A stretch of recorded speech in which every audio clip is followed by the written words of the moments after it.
প্রিয় দর্শক শ্রোতা, আসসালামু আলাইকুম। আশা করি ভালো আছেন। আমি আজ নৈরাশ্য কুফর এক সূত্রে গাথা এর উপর পড়ছি মৌলানা মোহাম্মদ আব্দুর রহিম রহিমুল্লাহর উন্নত জীবন আদর্শ বই থেকে। আউযু বিল্লাহি মিনাশ শাইতানির রাজিম, বিসমিল্লাহির রহমানির রহিম। নৈরাশ্য ও কুফর এক সূত্রে গাথা।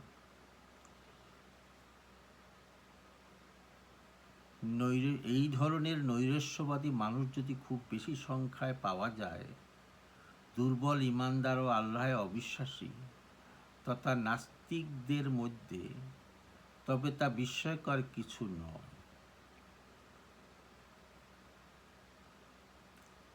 কেননা এসব লোক তো নিজেদের নিয়েই বাঁচে, আর সব কিছুর সঙ্গে যাবতীয় সম্পর্ককে তারা ছিন্ন করে। তাদের সম্পর্ক থাকে না এই বিশ্বলোকের সাথে, সম্পর্ক থাকে না বিশ্বলোকের মহান স্রষ্টার সাথে। এই কারণেই দুনিয়ার কাফের লোকদের আমরা পাই অধিকতর নৈরাশ্যবাদী হিসেবে। যেমন দেখি, অধিকাংশ নৈরাশ্যবাদীরাই হচ্ছে কাফের। নৈরাশ্য ও কুফরের এখানেই মিল। এই দুটির একটি অপরটির ফল। নৈরাশ্য কুফর জন্ম দেয়, আর কুফর জন্ম দেয় নৈরাশ্য। তাই কুরআন মজিদে বলা হয়েছে, আল্লাহর রহমত থেকে কেবলমাত্র কাফেররাই নিরাশ হয়। কাফের ছাড়া আর কেউই আল্লাহর রহমত থেকে নিরাশ হয় না। সূরা ইউসুফ ৮৭ নম্বর আয়াত।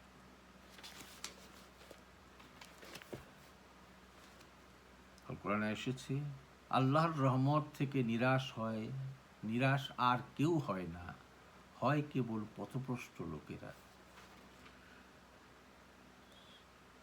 সূরা হিজর ৫৬ নম্বর আয়াত। কঠিন বিপদ কারো উপর নেমে এলে, কেউ যখন কোনো মারাত্মক ক্ষতির সম্মুখীন হয়, তখন এই নৈরাশ্য প্রকট হয়ে ওঠে। এই যাদের অবস্থা, তাদের হীন ও সংকীর্ণ মন মানসিকতার তীব্র সমালোচনা করে কোরআন মজিদে বলা হয়েছে, আমরা যদি লোকদেরকে আমাদের রহমতের স্বাদ আস্বাদন করাই এবং পরে তা তার থেকে কেড়ে নেই, তখন তারা অত্যন্ত নিরাশ, হতাশ ও নাশকর হয়ে দাঁড়ায়। পরবর্তী কথায় এর থেকে ভিন্নতর লোকদের উল্লেখ করা হয়েছে। তারা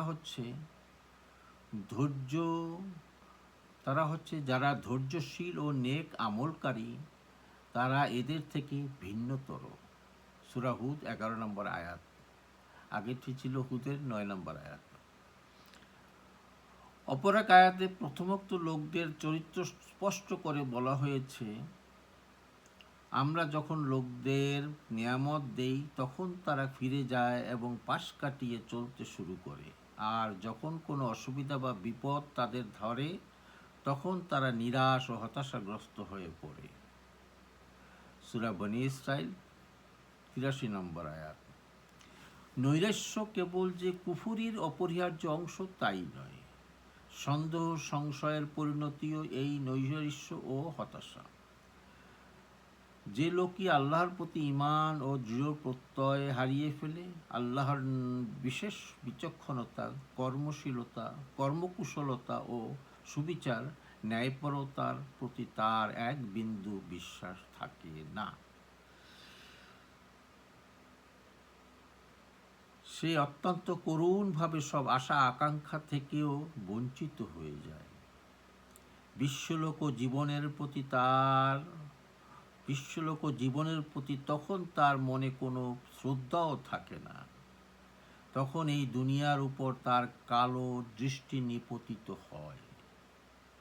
পৃথিবীটা মনে হয় যেন একটা জনহীন নীরব জঙ্গল, এবং জীবনটা তার তখন একেবারেই নিরর্থক হয়ে দাঁড়ায়। এই অবস্থা মানুষের পক্ষে কত যে দুঃসহ তা বলে বোঝাবার প্রয়োজন হয় না। আল্লাহ হাফেজ, এখানে